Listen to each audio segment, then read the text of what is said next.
Hello, everybody. Welcome to tonight's program, The History of the St. Paul Winter Carnival. My name is Tanya Misselt, and I'm the director here at the River Falls Public Library.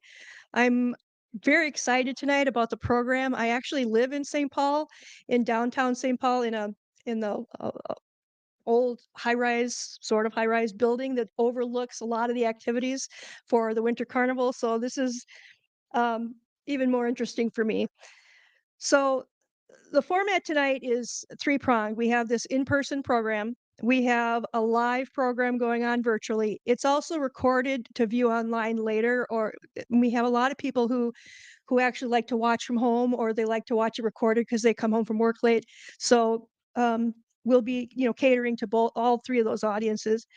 I want to first tell you about our winter wellness program. This is actually the first in a series of programs, and we have a kickoff party um, this Saturday here at the library between 10 and 2 o'clock. There's more information in the back there. You can register to win prizes and participate in the Winter Wellness Series if you like. And we can do that at the end of the program if you wish. So let me, without further ado, introduce our presenter. Tom Barrett is a longtime Winter Carnival supporter. He has over 50 years of involvement, including in his role as the Vulcanus Rex in 2004. He has served on the St. Paul Festival and Heritage Board. He was a member of the Fire and Brimstone and is a past director of many activities, including the parade director. Tom is retired, but was a director of the Minnesota Gambling Control Board for over 20 years under the leadership of 4 different governors, including Jesse Ventura. Tom has a vast knowledge of all things Winter Carnival, and he brings some of that today. Please welcome Tom Barrett.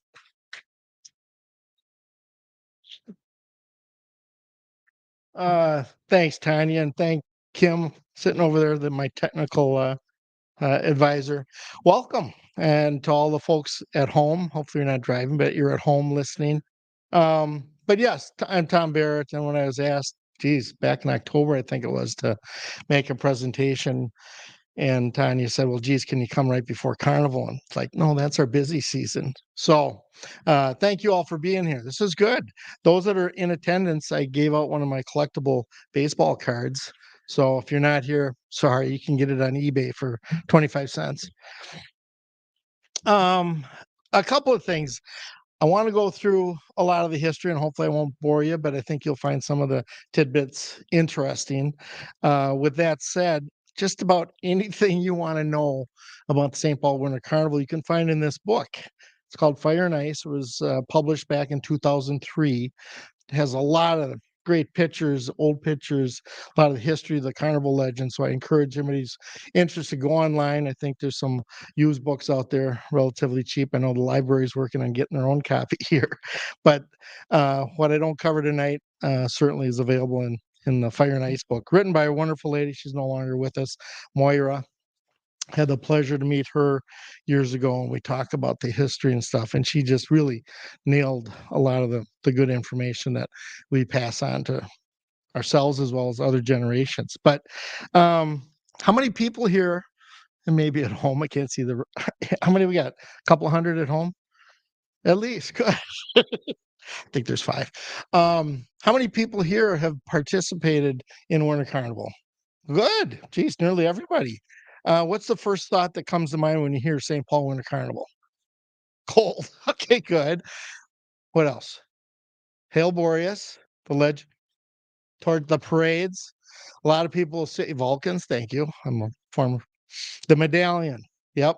Ice palaces. A lot of those things. And so I'm going to touch base on a lot of those topics, but I wanted to kind of get a flavor for who's been involved or who's who doesn't know anything. Now, with that said, who likes it hot? Okay, I'm gonna who likes it cold then? The a little split.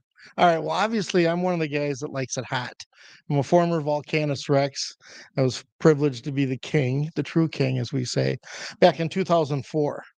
Um, but if you understand the legend, and I do have legend copies of, if there's enough time, I might read it later. But this gives the complete legend and how Winter Carnival came to be and how did it come to be. It's back in 1885 when a reporter from New York came to town and experienced the bitter cold of Minnesota, St. Paul, went back to New York and reported that this place is unfit for human habitation. It was pretty much front page in the newspaper. So that got a lot of the civic folks back in St. Paul all fired up. They had talked about doing a winter festival for years, but never did anything until 1886 happened. So they got together in a matter of months after they saw the article that came out, got together and said, okay, we need to have a winter festival. And they came up with this idea of the King Boreas or Borealis. Their names changed over the years, but Borealis doing battle with Volcanus Rex. It wasn't until years later that each king, each respective king of the hot and the cold side, put together a crew, or in Borealis's case, the brothers, the four winds. So for the most first 50 some years, the kings all acted alone. They might have had a prime minister at their side or a queen, but that was it. Nowadays, you see a lot of people run around Winter Carnival, full crew of Vulcans, number 8.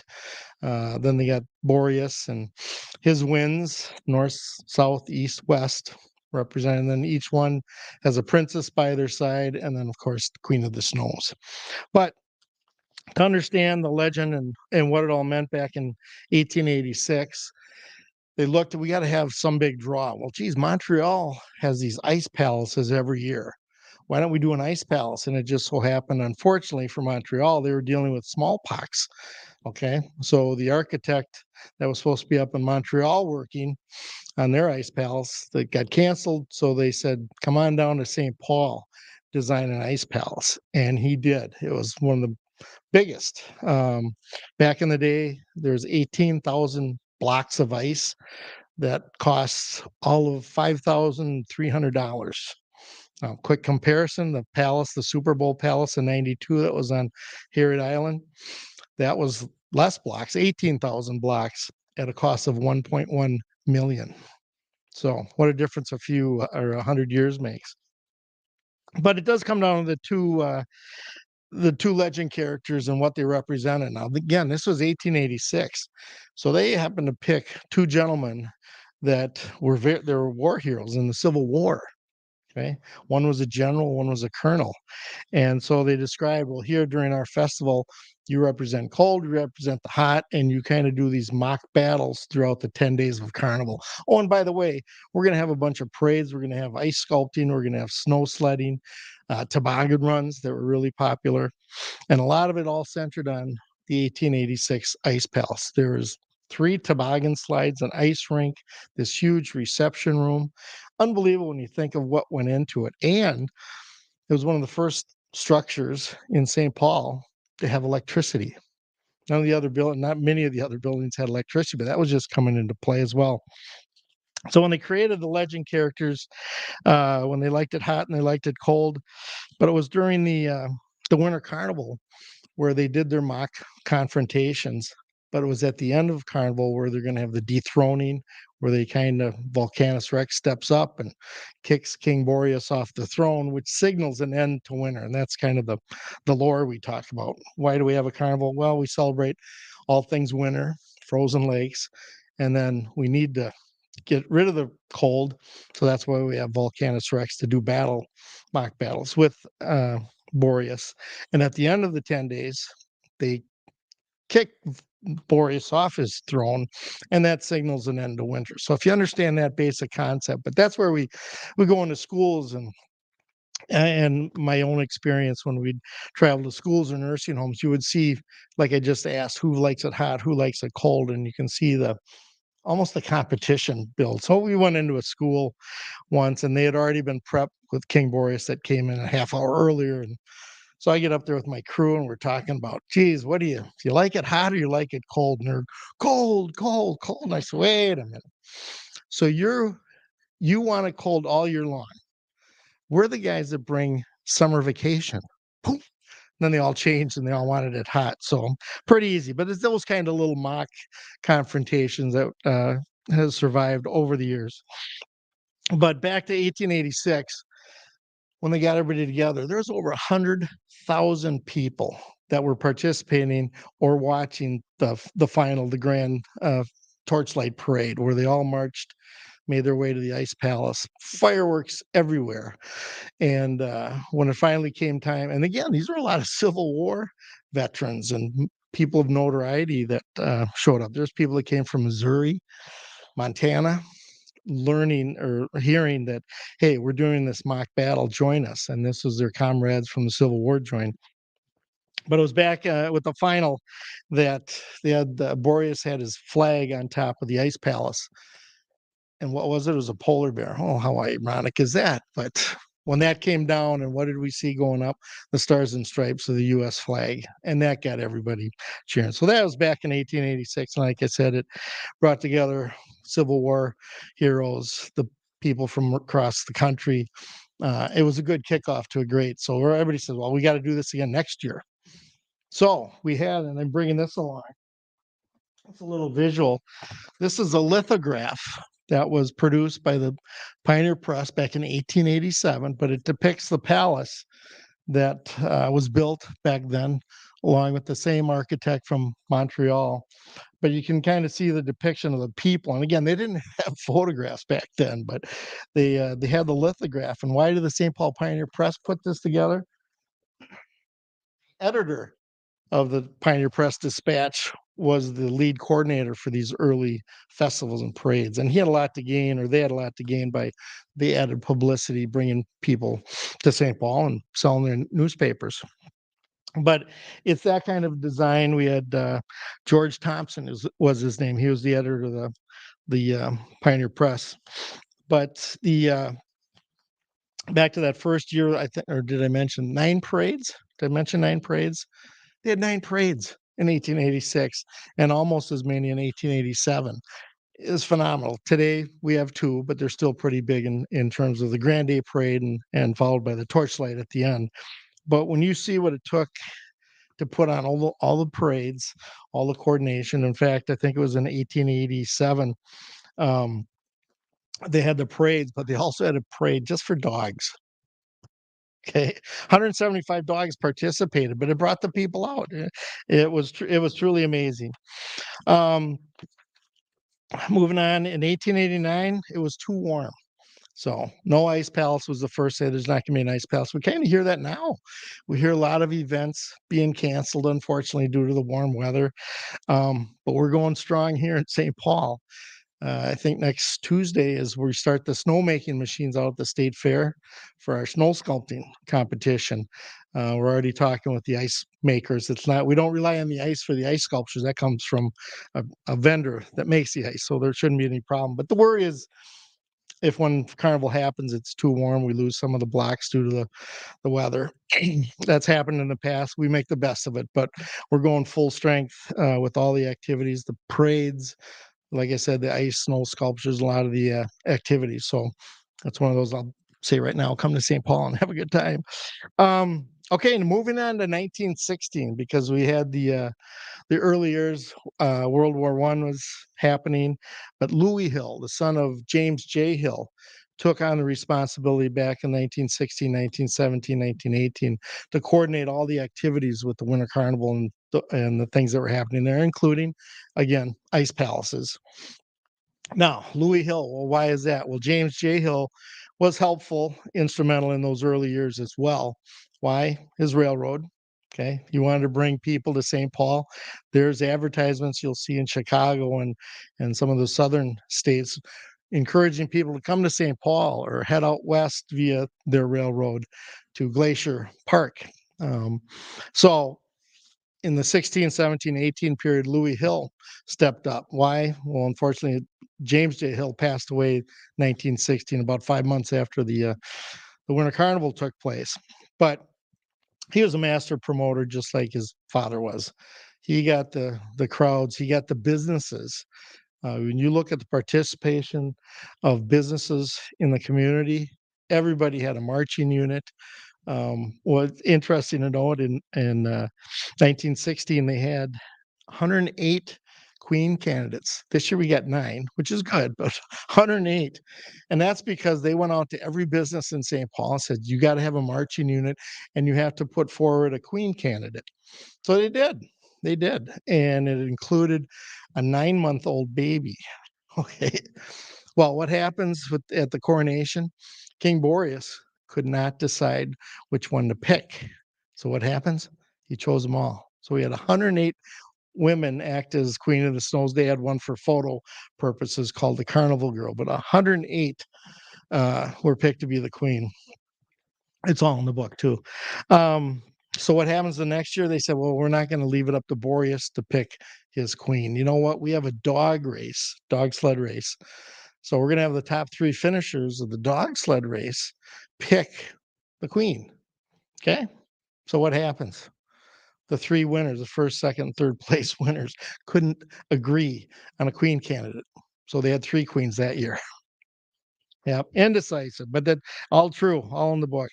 Um, the World War II, or due to World War One and the Spanish flu pandemic, that's when 1918 Carnival was reduced to just one day, and that actually took place out in Fort Snelling. But with the war going on, and that's why I brought this sample parade outfit. This is one of the parade outfits from 1917. St. Paul Winter Carnival. It was worn by a member of the Glacier Park group, and they brought close to, I think, 200 members to march in the parade, including the band. It was unbelievable. That's in addition to all the other businesses that had their own marching units. But what makes this so valuable? Not just obviously the design and the wool, but back in World War One, there was such a demand for material items to build or to make the uniforms or whatever the supplies were needed. So a tremendous amount of carnival supporters or carnival participants gave up their uniform for the benefit of the war effort. So that's why very rare. But you see the matching mittens and the hat that goes with it, but pretty unique. And you think it's over 100 years old if those things could only talk, right? Um, with the Great Depression, though, or no, wait, let me jump back here a little quick. 1932. Anybody know what happened? There wasn't a carnival in 1932. Anybody know what significant event took place in 1932? It's a long shot. But the Vulcan fire truck, it's known as the Royal Chariot, that was built back in 1932. The same one that's on the street right now was put together in Laverne, Minnesota. So we call the fire truck Laverne, and it acts as the ninth member of the Vulcan crew. True story.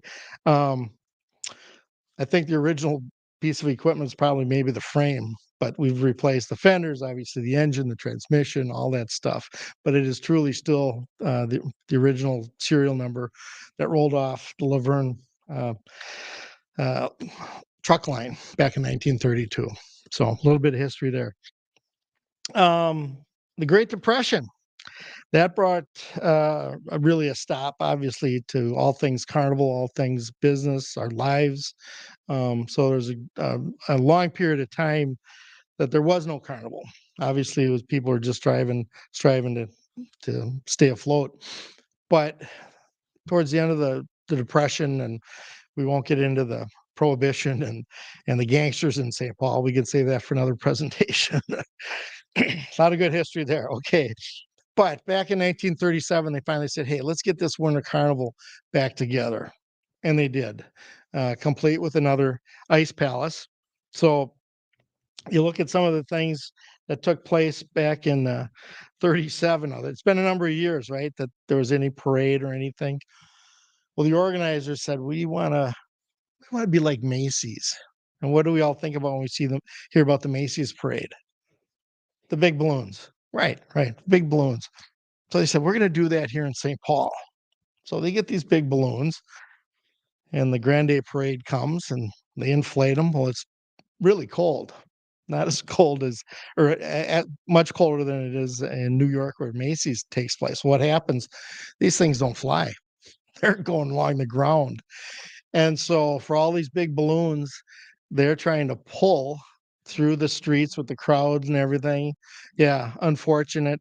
And as they say, the parade organizers called it the parade from hell. So 1937, but they did have a nice palace, great venue. Again, all the participants and the volunteers that helped bring that together. But then 1939 comes along. These are kind of I'm highlighting some of the significant things. Who's here familiar with the Hilux drips? That's their kind of their known. Good. They're a marching unit that was Hilux bleach, but they had these drips that were made out of paper mache. Heavy. I've worn one, but that's when they first appeared back in 1939. Those same drips, as we call them, are still participating in our parades now. They'll be out again. Now, they almost met their demise years ago when they were in this storage room and the storage or the warehouse got bought out. And the person that bought it was just going to toss these things into the trash. And so, fortunately, Wally Westcott from Westcott's Antiques there on 7th Street went to the place, got his truck, saved as many of them as he could. And I think there's about 10 of them that are still out there. But that goes back to 1939. I don't know who's good at the math, 1939 versus 2024, number of years. So you'll see those in the parade as well, but understanding how old they are. When you put them on, those things are heavy. They sit on your shoulder and you're trying to look through the mouth of the Hilux drip, but it's historic in the sense that they survived all those years. 1940, we finally see the expansion of the royal family and the Vulcan crew. It's no longer just one king and a queen and Vulcanus Rex. So they expand the legend to include on the royal family side his brothers, North Wind, which was Titan, the west wind, Zephyrus, the east wind, Euros, and then the south wind, Notos. So those are the folks that kind of represented the four quadrants of the city. Each one had a lovely princess by his side. And of course, Boreas was fortunate to have the Queen of the Snows by his side. Well, Volcanus Rex says, okay, they're building up a lot, let alone they also had the royal guards protecting the whole royal family. So Volcanus said, okay, I need to expand my crew, and crew is spelled Krewe. So for any history, it's not, spell check or correct. That's actually the way it was spelled back then. But so along comes a crew. Originally in 40, there's 6, but then in 1970, they added one more to make it 7 crew members, along with Volcanus, for 8 to be on the crew. You'd have Count Embrius. Count Embrius was normally recognized as the youngest member of the crew or the baby of the crew. So then we have Grand Duke Fertilius. These names kind of have a connotation, but who wants to take a guess what Fertilius represents? Oh, a couple know, but the most fertile one. He's the one with normally the most kids. Okay, Fertilius. Then we got Count of Ashes, the swinger. This is normally younger one, but more fit to swing from a trapeze if he's called upon to do that, which they do. Duke of Clinker. Now there's a connotation with the clinking and the like, but he's the aide de camp for the Vulcan. He kind of keeps everybody in line, as well as normally the prime minister. We have General Flamus. Okay, the keeper of the flame. The legend is if a flame dies, the Vulcan king dies. So you'll see a number of knighting ceremonies symbolic with the flame and the like. So he's kind of the keeper of the flame. The Prince of Soot, the ladies' man, but he's normally the older guy. So somebody said, was there an age limit? Well, we don't want anybody too young and old. As long as they can, participate and be available, we take them. They just, a lot of people say, "Do you got to live in St. Paul?" No, you got to love St. Paul. You got to embrace the legend of the Winter Carnival, but no, you don't have to live there. In fact, I live in Little Canada. Anyway, I think I got them all. Oh, Baron Hotsparkus. Baron Hotsparkus. I don't want to forget that person, but he's the spark plug of the crew. This is the guy that appears to be more energetic than most of them, and he'll stay up as late as he's asked to or get up as early as he needs to. But those are some of the legend characters behind the Vulcan crew and what they represent. Every year we hand those names off to the next crew. You can only do it one year. Your liver won't take much more, but each year they pick a new crew of 7 in addition to the Vulcan King, and they honor that name tradition. So back in before I was the Vulcan King, I was Count Embrius in '93. And that was a time for me, again, I'm sharing some personal experiences, but I always embraced Winter Carnival and what it represented. I didn't know what my name was going to be until the night before Winter Carnival, but you're bestowed upon that name and you've been tasked with studying up before Carnival starts. So understand I was Count Embrius, the youngest. Um, but in my case, I was one of the older, younger EBs. I was an old guy, but um, it was fun. And then I would see other Count Embriuses from years before and years after since, and you have this bond that you form from your namesake, and it's always good, and or it's disheartening if you lose one of your namesakes. But it's tradition that continues, and knock on wood, happy for that. So anyway, the that was back in 1940. It wasn't until 1970, I think it's 71, that we heard of the inclusion of Klondike Kate. Okay, everybody knows the songstress of merriment or whatever. In fact, next week they're going to be picking the new Klondike Kate here in St. Paul. So if you're not doing anything next Wednesday, come on to St. Paul and watch those compete for Klondike Kate. Then we also had the junior and senior royalty. They were added to the legend for purposes of recognizing the senior folks from around the city as well as the younger folks. Truth be told, I was one of the first candidates back in 71 to run for junior royalty. Now I'm just hanging out at the playground, and this person, Miss Bell, right, came up and said, "Tom, hey, how would you like to run for junior royalty for the Winter Carnival?" I said, "Well, I knew about Winter Carnival, medallion hunting, and the parades and stuff. Well, what's this junior royalty?" "Well, they're gonna pick a junior king and a junior queen, and they get to go to the parades." I thought, that'd be pretty cool. What do I need to do? Well, you need to have a suit or a sport coat, and then go report down to Edgecombe Playground on this date.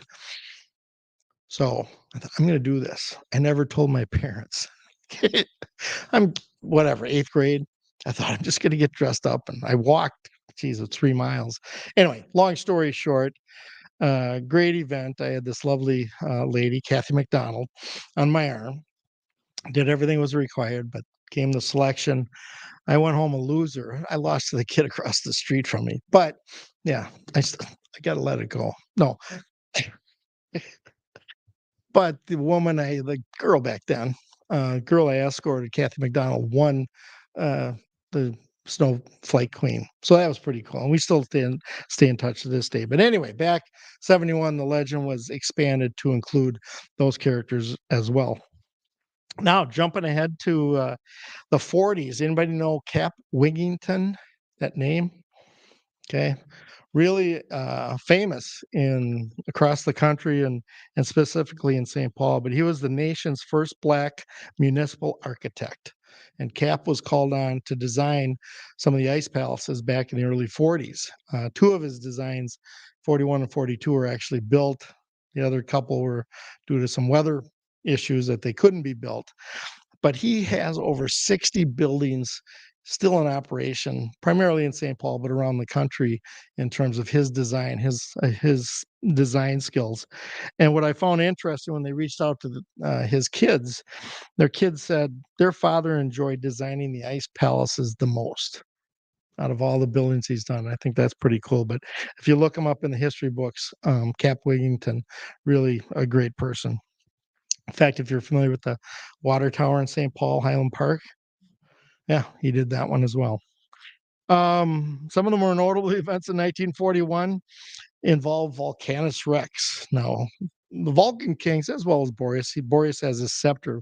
The Vulcan has a sword. Okay, but back in 1941, Volcanus Rex, Adolf Bremer. Anybody hear the name Bremer? Yeah, from the bank side. Well, good old Adolf was outside and he slips on some ice, falls down. There's the sword. Yeah. Thankfully, the tip of the sword broke. So he was left with a gash, but he bruised 3 ribs. So we thought, oh, he's going to be out of commission. Nope. He rose to the challenge, got stitched up, and the end of Carnival, he successfully dethroned Boreas. But the news was, oh, he can't finish his duties as King Boreas. He's going to be down for the count. Nope. He rallied and successfully dethroned uh, Boreas. But that was back in what, 1941. After World War II, because again, 41, day that'll live in infamy. So a lot of the Winter Carnival events, a lot of things shut down.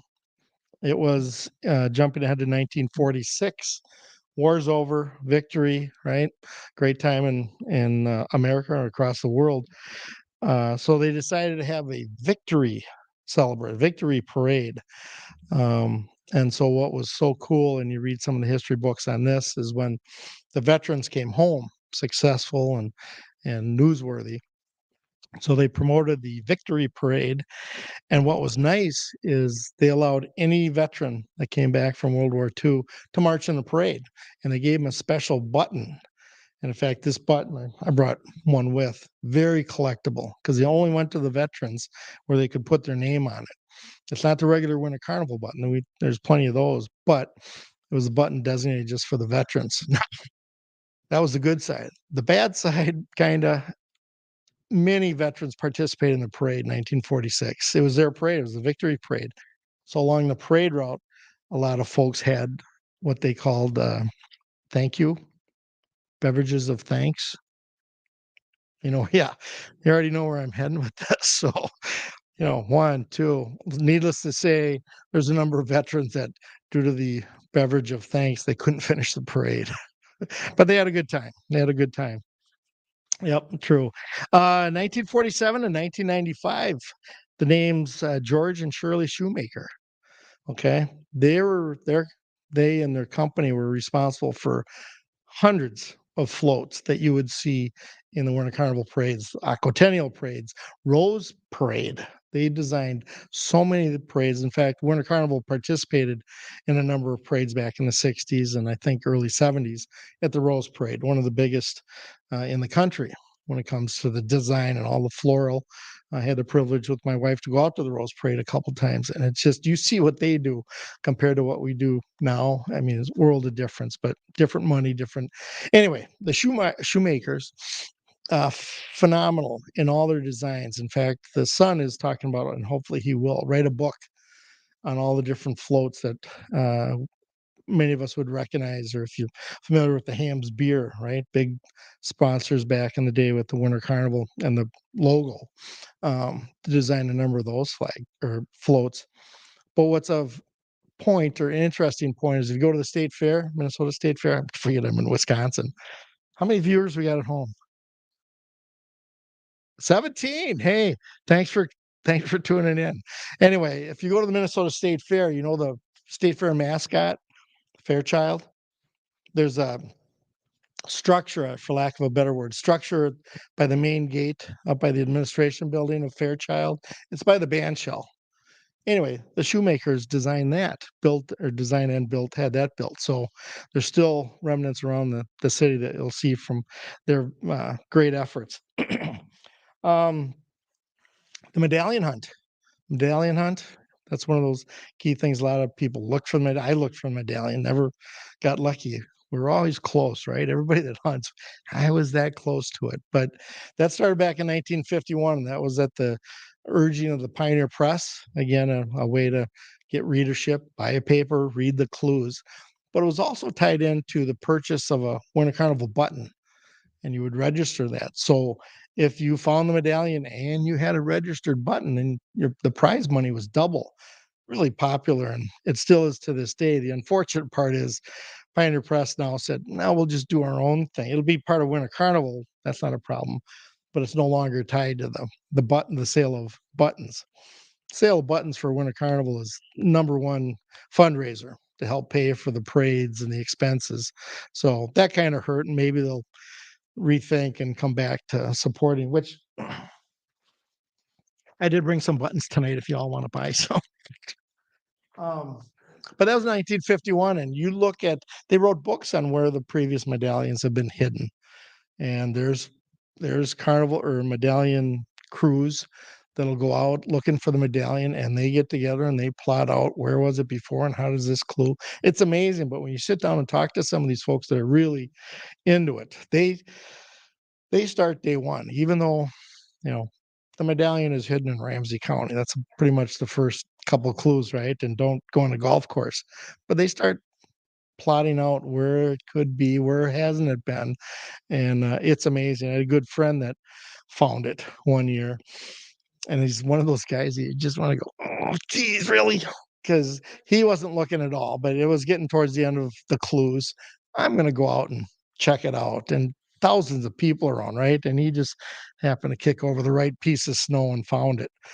So, but if you, I think there's only one or two samples of the medallions that are out there. Very valuable if you happen to come across it, because whoever found it would always have to turn it in. But unique in the design, and it's no longer metal, so you can have all the metal detectors you want, but you won't find it. But there is a book out there that talks about how each one was hidden, or where it was hidden, and what it was hidden in. One year it was hidden in a diaper. I don't know if I'd pick that up. Yeah, right. Nope, nope, nope. Um, Let me see. 1952. Anybody know what happened there in 1952 of historic significance? Wonderful lady. Uh, well, she was a girl. She was 14 years old, but they had a major band majorette competition, twirling batons and the like. And so she made an appearance where her the, her batons were on fire. So the Vulcan crew makes an appearance, sees this girl twirling a fiery baton, and say, "Hey, we need you on our crew." And she's all 14 years old, right? But talk to the parents. Hey, here's the plan. We go to these nursing home, these appearances during the day. We want her to join us. We'll suit her up, and at night we'll tuck her in the hotel room. And the parents said, "Okay, go up, do it."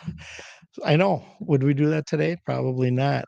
But happy to report, I I acquired the original photograph, the before and after pictures that show up in the paper at the end of Carnival when the Vulcan crew is unmasked.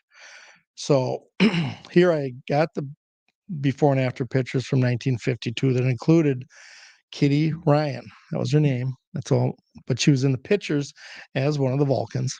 So I tried my darndest to try to find her, because I'd asked people, I said, anybody know what happened to Kitty? And so I looked, I went to the library. She could have been married, she could have been dead for that matter. I finally gave up, but her picture, uh, with the cruise picture, was on my wall at home with the other memorabilia. Well, now fast forward to 2004, I'm the Vulcan King, and we get a lot of calls for appearances. Can you come to this? Can you come to that? So the phone rings and answer it, and woman on the line, and says, "Geez, Tom, I understand you're the Vulcan King. We're doing a cancer benefit in Stillwater on this date. Can you bring yourself and your crew, make an appearance?" I quickly looked it up. We already booked that day, and geez, I'm sorry. Um, she didn't give me her name, but I said, "I'm sorry, we're already committed, but maybe next year, a little more advanced notice, we can figure something out with the next crew." And I'm getting ready to hang up, and she says, "Well, I think I'm the only woman Vulcan." Yeah. And "Is this Kitty Ryan?" And she goes, "Oh my God, you know my name?" I said, "No, your name. I have your picture here at home on my wall." She starts crying. She goes, "I thought you guys forgot about it." I said, "No, we've been trying to find you." So that's one of those acts you go, how did that happen? So I canceled the other appearance. We went down. That was easy.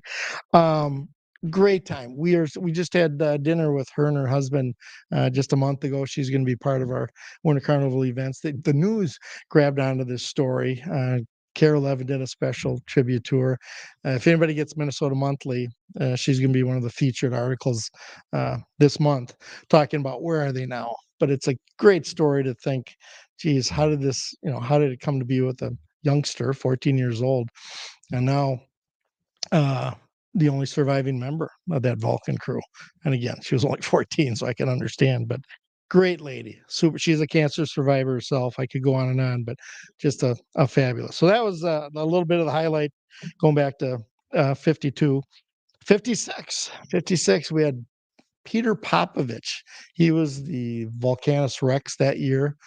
Not really newsworthy. He came from St. Mary's Point, but what became newsworthy was 33 years later, when he was appointed by Governor Perpich to be the next Chief Justice of the Minnesota Supreme Court.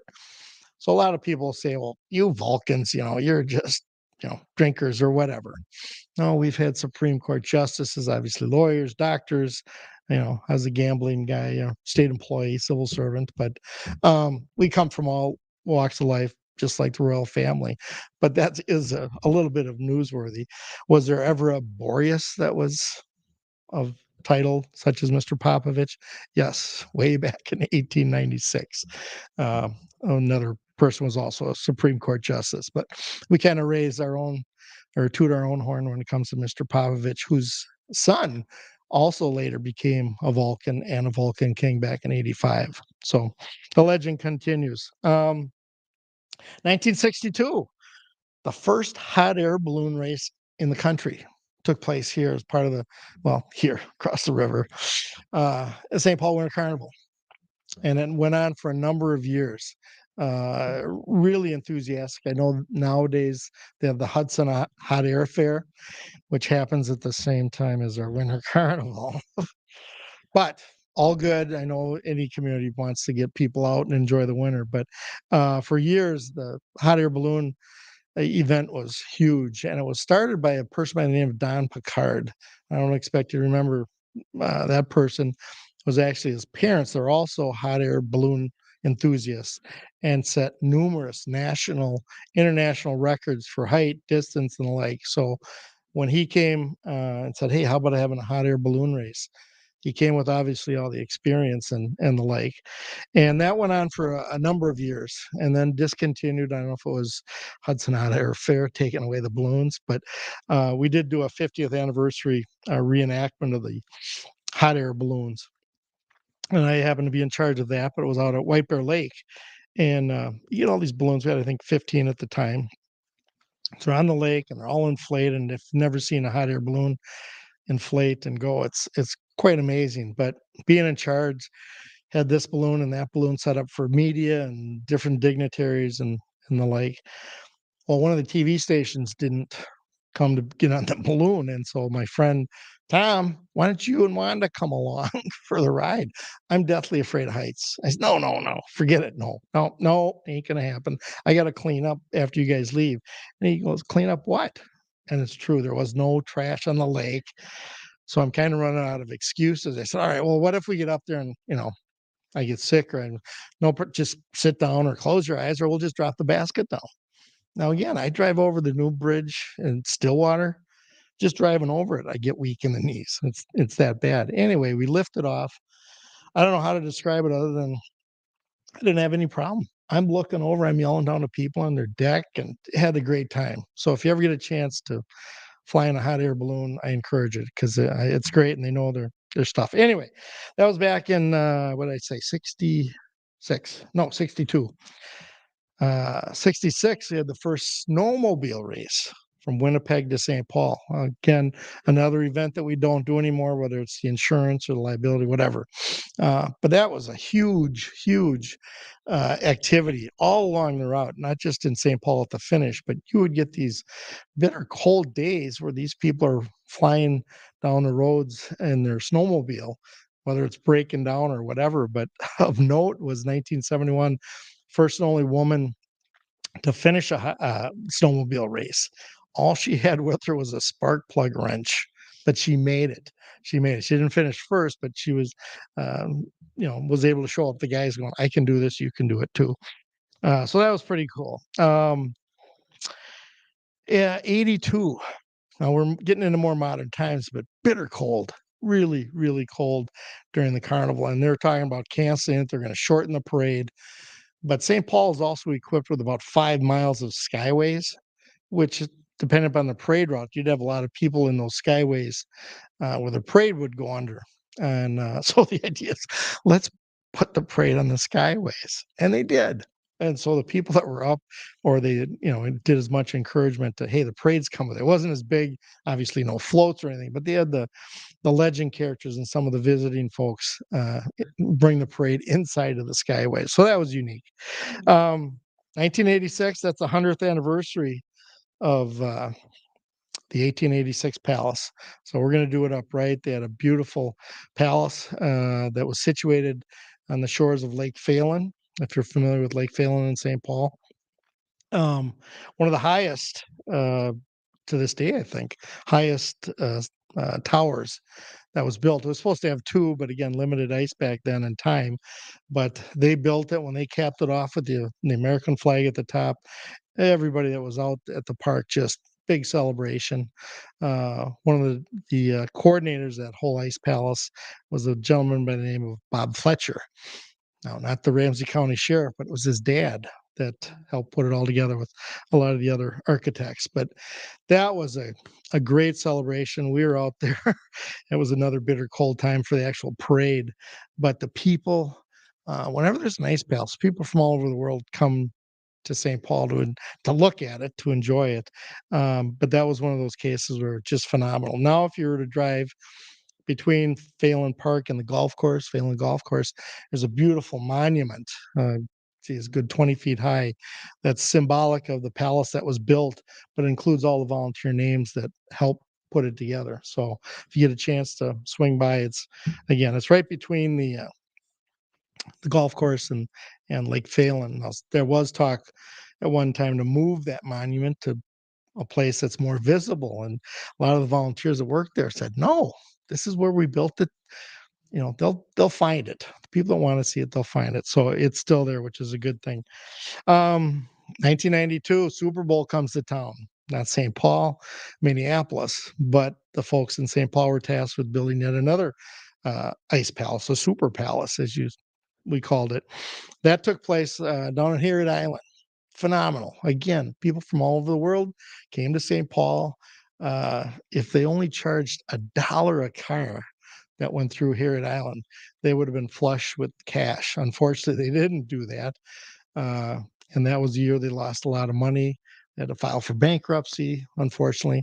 So the organizers stepped aside. A new group came in, created the St. Paul Festival and Heritage Foundation, which is in play today.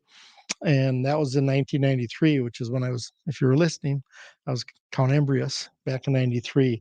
Now the carnival is kind of shortened a long weekend and a couple days into it to make sure we did the nursing homes and those school visits and the like, as well as have the parade.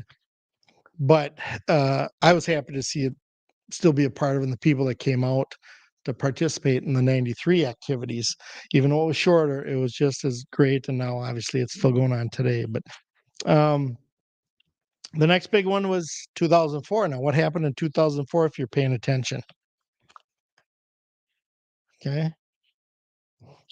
You people at home don't get the card. These guys do. Anyway, that was the year. Luckily, fortunately, I was picked to be Volcanus Rex, the true king. And, to be a regular character back in '93 to the king, they always say it's good to be the king.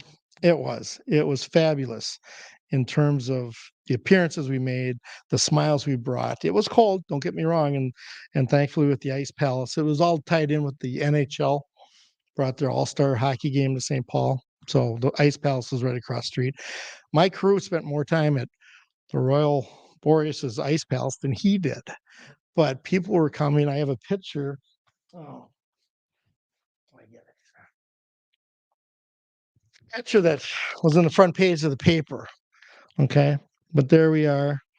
And here's this group. This lovely lady from Japan is holding my sword. But we show up at the Ice Palace, and the translator of this group, there must have been about 20 people from Japan. And she's pointing to us. And then I hear the translator talking Japanese, and then gets to the word king and points right at me. And all of a sudden, the whole group of folks from Japan do the ceremonial bow. And I go to my crew, gentlemen, and so we return it. So we're sitting there back, it's just very stereotypical of the bows, but it was such a joyous, and to have the newspaper grab that picture, that was so much part of the fun. But just meeting the people. Another quick story, and I know we got to wrap up here pretty soon. Mayor Randy Kelly, he was mayor at the time, good Irishman. And so I reached out. I said, "Hey, Mayor, how about you join us for a day at the Ice Palace? People are coming from all over the world." He goes, "Tom, I'm going to do it. Let's do it." So we had appointed to pick him up. We had a spare running suit. And if you're familiar with, the outfit of the Vulcans, they got the goggles, and your disguise or your identity is pretty well hid. So we go into the mayor's office. His deputy mayor's going, "You're not taking them anywhere." I said, "Yes, we are, Mayor. Tell him." And so he gets suited up, hops on our fire truck. We go to the ice palace. We get off the fire truck, and again, he looks like just one of my regular crew guys. He's in red, but I'm in the black. But I'm engaging with the different people. "Hey, where are you from? Are you from Minneapolis or St. Paul?" Any common? I said, "You know the mayor?" Now he's standing right next to me with the goggles, right? "Do you know the mayor of St. Paul?" Yeah, Randy Kelly." "Yeah, is he doing a good job?" Thankfully, they all said he is, and then I would introduce him. He lifts up his goggles. He says, "Hi, Mayor Randy Kelly." The reactions were priceless. But that's just an example of some of the things, that you don't really read about or hear about, but that were done. The current mayor, Mayor Carter, he was Junior King Frost back in the day. Doesn't talk much about it, but again, it all kind of comes around. Anyway, where am I at? 18. Okay. 2018, Super Bowl comes to town again, Minneapolis, but we almost didn't build an ice palace. This one took place in Rice Park, but due to the relatively warm weather, but more importantly, the sponsor money, because these things don't just happen. It almost didn't happen, but it did. We got it pulled off. Again, people from all over the world, as well as the international media, came and enjoyed our winter carnival and partook in the great ice palace. But everything that was going on at Rice Park was phenomenal as well. Now this year it's the 138th, if my math is correct, anniversary of the 1886 palace. So we got a lot of the same. The ice carvings are going to happen in Rice Park. Vulcan Snow Park at State Fair is happening. I think I'd mentioned next week we're going to start make the snow. Now a lot of people go, "I thought you Vulcans don't like it cold and snow." Well, we don't, but we also want to help put together this or keep the carnival going. And frankly, it's a fabulous gathering at the snow park at this fairgrounds. We get all the guys, former Vulcans, to help stomp the snow the week before and get the big form set up. We got another maze that's planned for the kids to walk through. You always hear the news, right? This maze was canceled or that was canceled. We're going full force. Um, so if you're interested, go to the carnival website, wintercarnival.com, all one word. But you'll see some of the calendar things that are happening. Um, Now, some of the added trivia and tidbits I'm going to throw at you. I got a couple more minutes. Um, Next year, it's going to be Boreas Rex the 87th and Volcanus Rex the 86th. Now, why is there a difference if they both start at the same time? Anybody want to take a guess? Lucky 13. The royal family side didn't like 13, thought it was, bad luck. So they skipped over 13, where the Vulcans had a Volcanus Rex 13. Yep, there you go. They always talk about Boreas claiming St. Paul to be a beautiful city, land of the seven hills. And so if you look in the history books, they talk about the seven hills. We could talk about Capitol Hill, which is really Mount Airy, Cathedral Hill, which is actually St. Anthony, Crocus Hill, which is Ramsey, Baptist Hill. Anybody know about Baptist? No. Which is also where Mears Park, if you're familiar with St. Paul, Mears Park, it's like, that's a hill? Back in the day, it was a hill, but they excavated the land to make it easier to get down to the river landing. So, little trivia there as well. Sweet Hollow was actually Williams Hill, Cherokee Park, Dayton's Bluff. Could go on and on, but the fact remains there is no total agreement when it comes to naming the seven hills. I have my list. They got their list, but it's always good banter. Somebody said, "Well, Highland Park. Highland Park is one of the highest spots in St. Paul." Highland Park wasn't on the map in 1886. Didn't even exist. The land was there, but the town wasn't.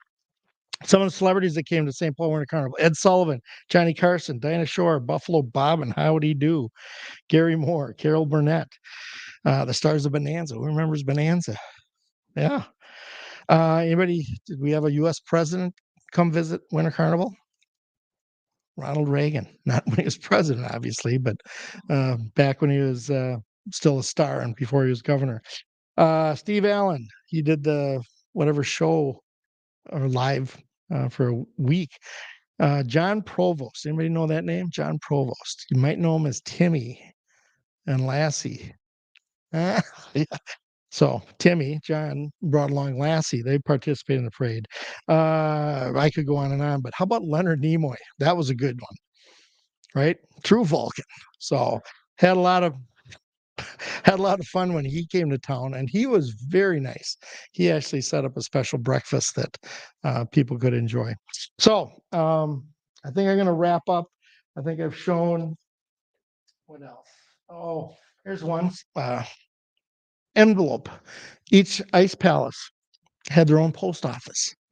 So it was tradition or one of those things that people would write themselves or write relatives a letter and have it mailed from the ice palace and postmark. So this is actually from 1886, very old, but yeah, back in the day. And you could find each different ice palace had one. So I collect a lot of things, but I have envelopes from every ice palace, including the first one. So questions. I don't know if we got a timer. We got like 2 minutes. Okay.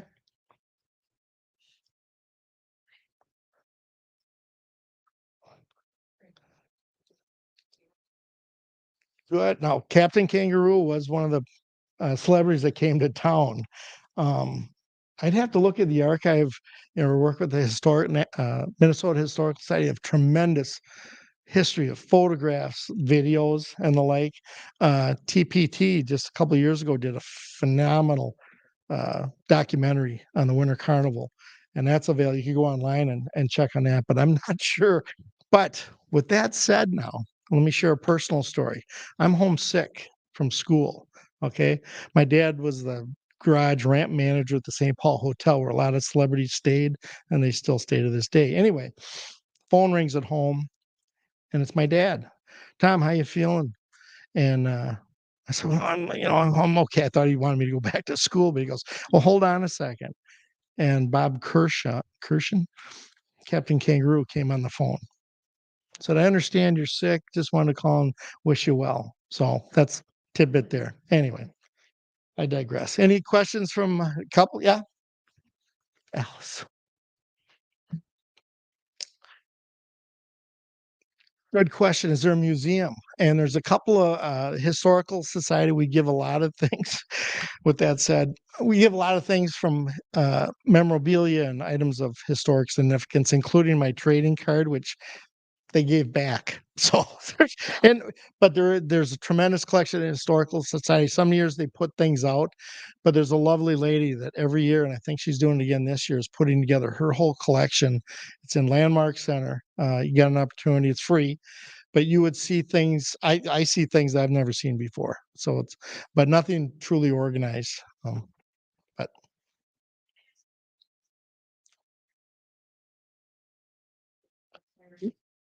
good question. Yes. Normally it's the last weekend of January and runs into the first weekend of February, with the exception when the out at Fort Snelling for the one day, but it's pretty much locked in. But that's where we're seeing some other Civic Hudson hot air balloon. We don't want to compete, but we were here first. Okay. Yeah. It's usually written by one person. But this folklore clearly is a lot of people have contributed to the development of it. How does one officially contribute to that story, and is it still being written? I very good. I'm not sure if everybody heard that, but it's lengthy when it comes to the legend and the history and the act, as we talked earlier. But I think there's room to expand. We've certainly adjusted. We bring on Klondike Kate, the junior senior royalty. That's more relative. Well, back in the 70s as opposed to 1885. We do a lot of things different. A lot of you won't see any more garters and the like. Somebody said earlier about smooching. We there's actually the mark of a Vulcan. We've been restricted for all the right reasons in terms of still showing the allegiance. Somebody said, well, what does the mark mean? And here's real quick if we got time. Um, when you see the mark of the black on the face of the Vulcans, And then normally these days they're using their grease pen, and primarily kids want to get the V or a mustache painted on. But you see a lot of adults that I want the old I want, Well, the point is, why do we mark people? That was purely to show their allegiance to Volcanus Rex. So after the parade was over, you'd see all these V's, and we would encourage people that if you got a V, you put it on your significant other. You feel how warm you got it when you had that V applied? Well, that's kind of the concept to bring the heat back to St. Paul. But it was, the showing your allegiance to the true king, St. Paul. We are, but it's not the old days of. Yeah, well, I don't know how, but, there's folks as beautiful as you going, "I want the I want the mark." So, anyway, I'll stick around for others questions, like, if there's time to take one more, just go.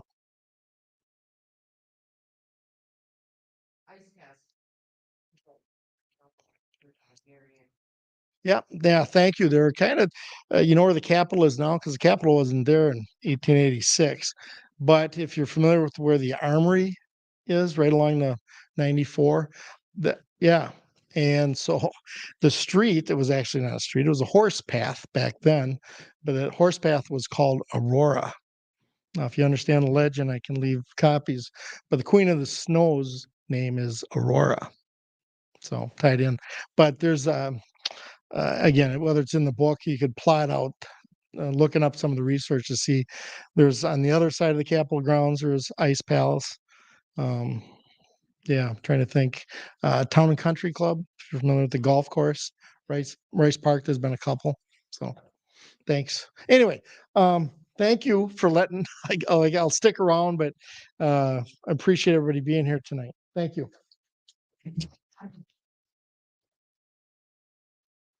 Thank you, Tom. It was a pleasure meeting you, and now I want to have you back for a gangster program. Definitely, definitely gonna call you. Okay, I want to just briefly, in addition to saying thanks to Tom and thanks to the audience, I want to briefly tell you a little bit more about the Winter Wellness Program, and I will be brief. So we started the Winter Wellness Program last year, so this will be the second annual Winter Wellness Program, and we started it because of the pandemic blues. Pandemic blues and then post-pandemic blues, people were really needing to be together. So last winter, we started this winter wellness program so that people would come together again, especially during the winter blues, and enjoy life together. And we picked up on the concept of the 8 dimensions of wellness, which is, we call it transcendental, but it's spiritual, secular, whatever, but living out your beliefs, occupational wellness, environmental wellness, social wellness, financial wellness, emotional wellness, intellectual wellness, and physical wellness. So it's not just about that diet program that you just started January 1st. It's about wellness in a holistic sense. We're not trying to encourage you to do a New Year's resolution or commit to some fad. We're just here promoting this program so that we can all be rejoicing together in these winter months and having a good time and learning. So we developed this program called the Winter Wellness Luminous Game Board. And you can check off these activities. Some of them are coming to programs like tonight. You can get a ticket to enter for prizes for being here tonight. If you register, there's registration on the back there. You can register and you can also get a ticket for tonight. And there's prizes upstairs that you can put your ticket into to have a drawing to win, and they're pretty cool prizes. Um, so we also have just an enormous amount of really cool programs coming up. The Winter Wellness Kickoff Party is this January. We have Tanya Schmidt teaching the 8 dimensions of wellness. We have a live harp performance here from 11:30 to 12:30, and then we have a festive lantern making self-guided craft after that. So a lot of fun to be had here this Saturday between 10 and 2. And then we just have a whole slew of different programs following that are somehow related to those 8 dimensions of wellness. So I would encourage you to come out to the library this winter and be together, enjoy the holidays and the programs, or the winter and the programs, and the games that we're going to play. And that's about it. I want to thank everybody in the audience and also watching at home for being here tonight. And that's it. Thank you very much.